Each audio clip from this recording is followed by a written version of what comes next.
ప్రాణాన్ని పోగొట్టుకున్నాడు. విసికి సావగోరెను అని రాయబడింది.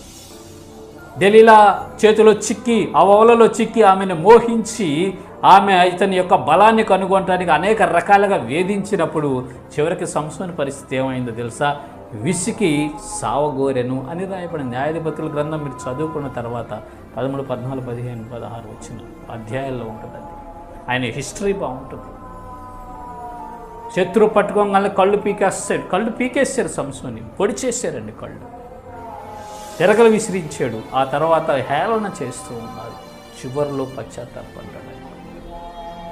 ప్రియమైన దేవుని బిడ్డ, ఆత్మలో నీవు వర్ధిల్లలేకపోవడానికి కారణం ఏంటో తెలుసా? నీలో పరిశుద్ధ జీవితం లేకపోతే. నీవు పరిశుద్ధుడుగాను పవిత్రుడుగాను సజీవ యాగముగా నీ శరీరాన్ని ఆయనకి సమర్పించకుండా తుచ్చమైన అభిలాషల కోసం శరీర